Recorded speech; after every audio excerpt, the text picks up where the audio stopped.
I was an FBI hostage negotiator. It sounds like a cry for help, doesn't it? There were more people working in the federal building I worked in New York City than the small town in Iowa I grew up in. My mom is still trying to figure out how all that happened. My mom, by the way, is a loving, no-nonsense, hardworking Midwestern mom who says what she means. You know what the difference between that kind of mom and a terrorist is? You can negotiate with a terrorist.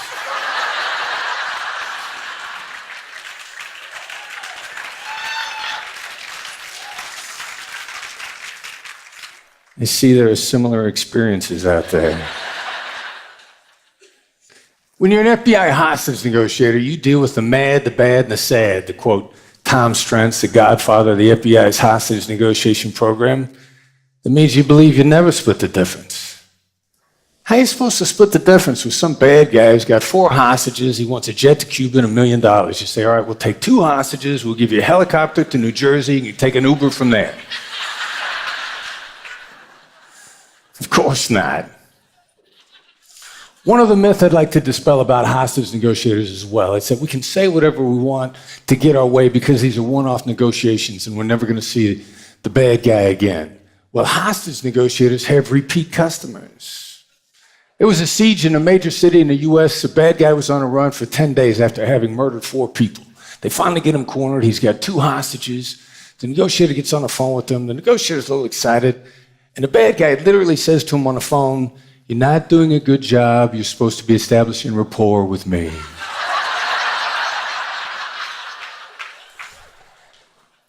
He'd been barricaded before. If the negotiator before would have lied to him or said what he had to say to get him out of there, lives would have been lost on down the line. So we have repeat customers. We believe in reputation. We have integrity.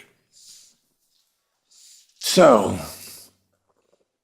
one night, I walk into a bar with 3 other hostage negotiators. Now, I realize that sounds like a joke. 4 hostage negotiators walk into a bar, and they don't pay for anything.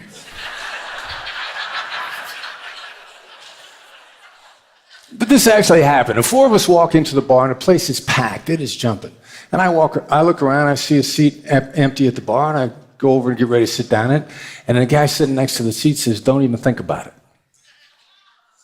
Now, I'm a hostage negotiator. I'm going to talk to this guy. So I say, "Why is that?" He says, "'Cause I'll kick your ass." I say, "I don't need that. I'm Chris."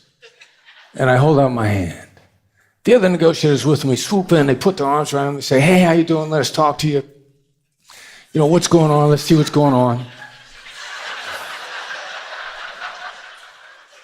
We find out this guy's a former Vietnam vet, and his life is in a shambles. It's a mess. No job, no girlfriend. He's out, he perceives the world as celebrating and happy. And he's miserable, and that's why the seat's empty. You know, everybody tried to sit down there, he offered to fight him. Now, I know from hostage negotiation, if you get the hostage takers to use the hostage's name, it makes it much, much harder for them to hurt him. When I'm some nameless guy, he's ready to hit me. As soon as I become Chris, everything changes. Now, how was I supposed to split the difference with that guy anyway? Sit on his lap? Sit under the chair? Right, so what do you do if you're armed with this tactical empathy from hostage negotiation after you leave the FBI and you're looking for gainful employment? How do you find a real job? And you write a book.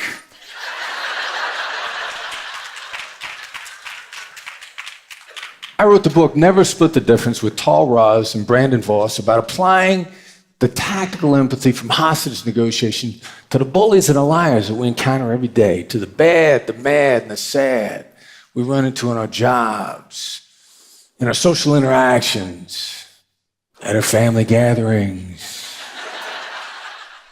at the breakfast table.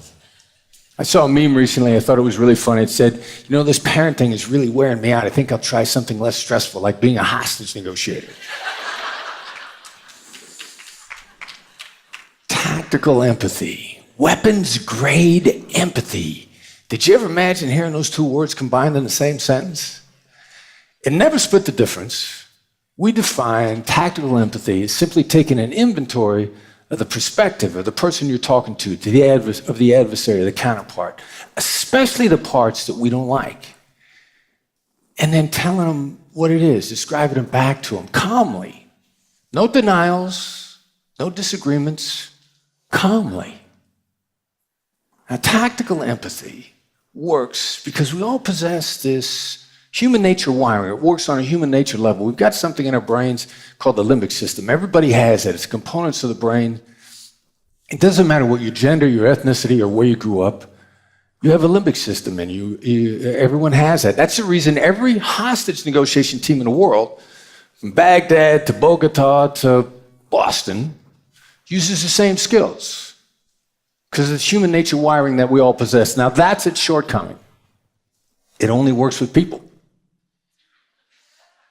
So, I'll give you another human nature secret, insider's tip.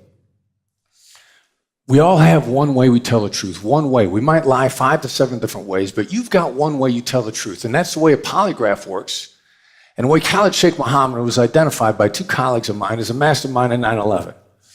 Now, the way a polygraph works is you come inside, they sit you down, they hook you up to this machine, they put all these wires and these gauges on you, and they ask you a series of control questions to lay down your one way of telling the truth. You know, what day is it? Where are you? What's your name?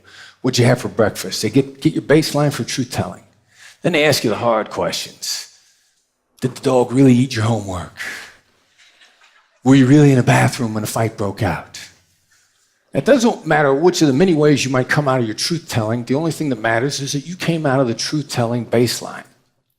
Now, a few months after 9/11, a secret government agency had a terrorist in custody in a secret location outside the United States. The terrorist was badly wounded. And they were worried that he was going to die, and they needed to get somebody in to interview him that knew the substance of the case, and 2 colleagues of mine were the only ones close by. And the reason why they were worried this guy was going to die and move on to the next life was the only reason that they were going to let my colleagues come in, let FBI agents come in and talk to him. So they get together and they say, they've got a picture of the person they know to be the organizer of 9/11, but the picture's not good enough for them to be able to tell exactly who it is. So they say, we just talk to this guy long enough till we know what he looks like when he tells the truth. And then we lay the picture on him, see what he says. So they talk to him, they show him the picture, and they say, who is this?